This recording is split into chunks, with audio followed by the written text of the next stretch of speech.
silêncios que não nascem da paz, mas da dor. Silêncios que se instalam na casa como um véu espesso. Silêncio é um pacto, às vezes para proteger, às vezes para sobreviver. Mas todo pacto tem um preço. E o preço do silêncio é a repetição. Na família de Clara, esse silêncio começou antes dela nascer. Numa casa antiga, sentia que havia algo que não podia ser dito. Uma sombra pairava sobre os almoços de domingo. Bastava alguém mencionar o nome da tia Helena para o ar mudar de temperatura. Ninguém explicava por quê. Quando perguntava, a mãe dizia apenas: era uma boa moça, mas fez escolhas erradas. A frase vinha seca, e o silêncio que a seguia era ainda mais pesado.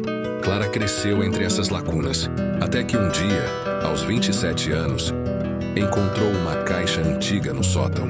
Dentro, cartas amareladas de Helena, a tia proibida. Eram cartas de arrependimento, culpa e amor. Helena pedia perdão por ter fugido com um homem casado, por ter engravidado, por ter sido rejeitada. As últimas linhas eram uma confissão. Se eu pudesse voltar, diria tudo. Mas aqui o silêncio é lei. Clara leu com o coração acelerado. Pela primeira vez, a dor da família tinha voz. A vergonha era, na verdade, uma ferida sem palavra. A mãe de Clara sofria de dores crônicas que nenhum médico explicava. Agora Clara entendia o que os remédios não curavam. O corpo da mãe carregava o peso do não dito. O corpo falava onde a boca calava. Traumas não processados, vergonhas e culpas não desaparecem. São arquivados no corpo, transformando-se em dores crônicas, enxaquecas, ansiedade, doenças autoimunes. É o corpo a guardar a pontuação de uma história que a consciência se recusa a ler. A psique, dizia Freud, é um território onde nada desaparece. O que é reprimido retorna. Lacan acrescentaria que o que não ganha nome retorna como real. Aquilo que invade sem forma, sem sentido, sem controle, é o sintoma inexplicável. A crise de pânico súbita, a dor que a medicina não vê. É o segredo a manifestar-se. Em muitas famílias, há palavras nunca ditas. O aborto escondido, o vício negado, a violência silenciada. Esses segredos criam uma tensão subterrânea que racha a superfície em lugares inesperados. No corpo, na mente, nos relacionamentos. Clara percebeu que sempre tivera medo de amar, fugindo quando alguém se aproximava. Sua história ecoava a da tia Helena. O mesmo medo de ser julgada. Era como se a vida dissesse: o que uma geração não resolve, a próxima tentará compreender com o corpo. O psiquiatra Leopold Zondi chamou esse fenômeno de destino herdado. Ele acreditava que escolhas de vida, vocações, amores e até doenças podiam expressar lealdades invisíveis. Segundo ele, carregamos dentro de nós um inconsciente familiar, formado por desejos, dores e segredos que não começaram conosco. O silêncio, nesse sentido, é uma herança tão concreta quanto o sobrenome. Não se vê, mas molda o caminho. Clara decidiu então quebrar o pacto.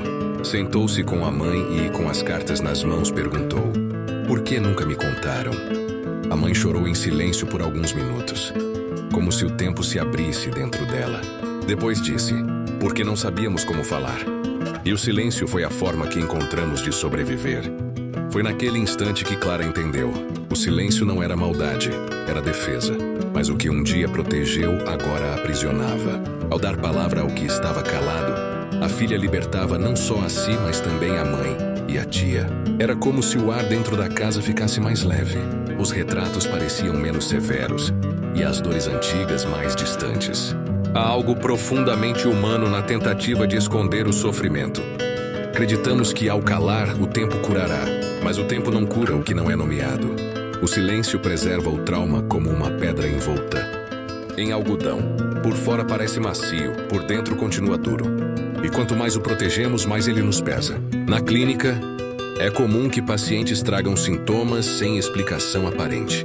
Ansiedade, depressão, dores físicas, bloqueios emocionais.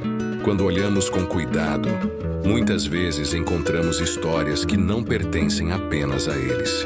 São memórias herdadas, fragmentos de vidas anteriores a deles, segredos que o corpo tenta decifrar.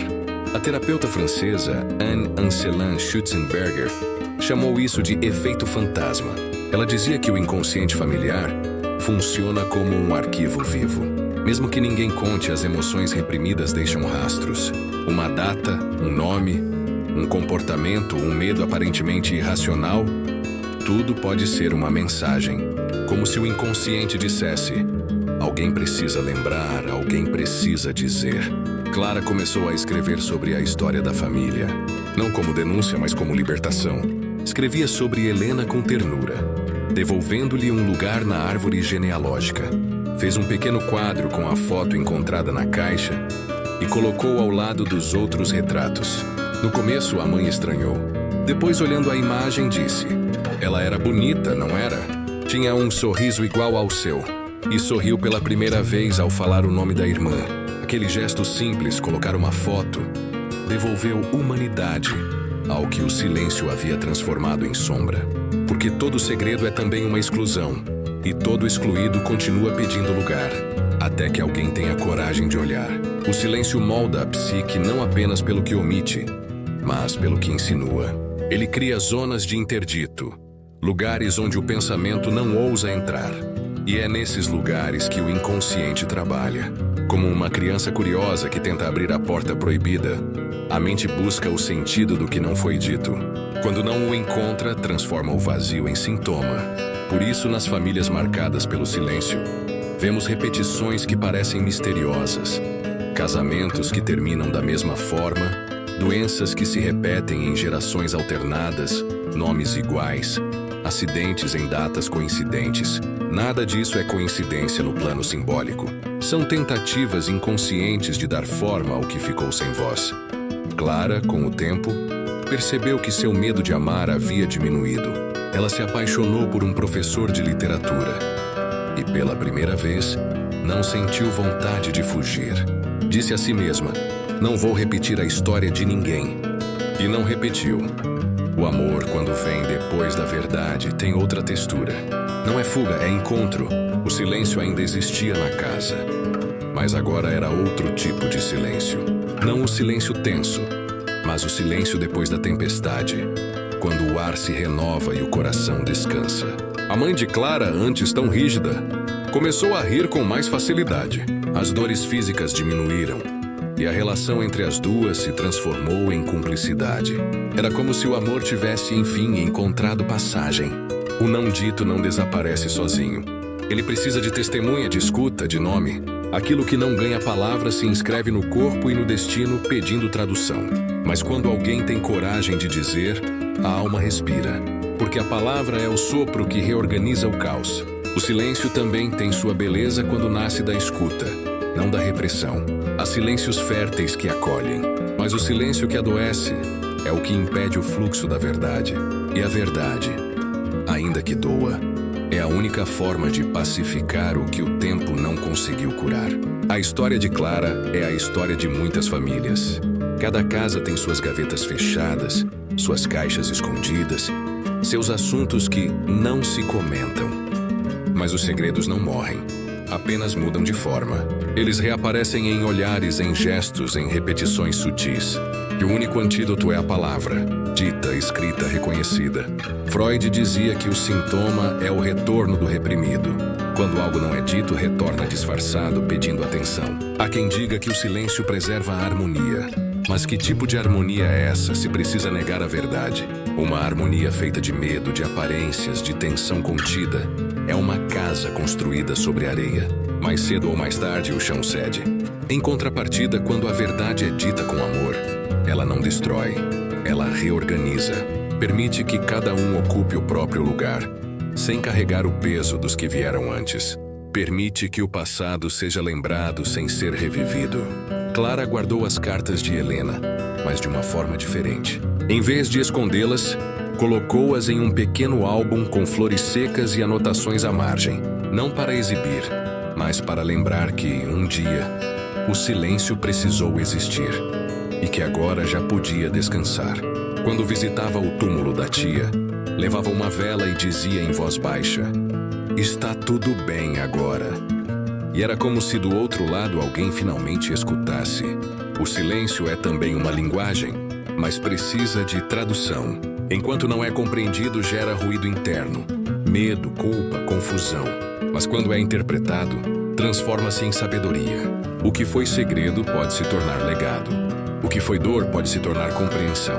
O que foi vazio pode se tornar espaço de criação.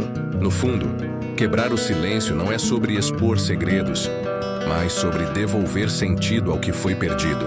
É permitir que as histórias voltem a circular, que o amor encontre novas formas de existir, que as gerações possam seguir em paz. Talvez por isso as famílias que se curam não são as que escondem melhor, mas as que conseguem olhar para o que foi escondido com compaixão. Porque todo segredo nasceu de um medo, e todo medo pede compreensão. A cura começa quando alguém se pergunta: por que precisamos calar isso? E decide escutar a resposta. A voz de Clara, no fim, ecoava como uma prece. Que tudo o que foi calado encontre sua palavra. Que o que foi esquecido encontre um nome. E que o amor volte a ser leve. O silêncio pode ter moldado o início da história, mas a palavra sempre tem o poder de escrever o final. Aquilo que a família cala, o corpo e a alma tentam dizer. Neste episódio, falamos sobre o peso do não dito, os pactos silenciosos que aprisionam famílias inteiras e a coragem de romper o ciclo com a força da verdade. Porque aquilo que o tempo não curou, a palavra pode libertar. Compartilhe sua história nos comentários. Siga o Fragmentos da Alma para mais reflexões sobre o invisível que nos habita.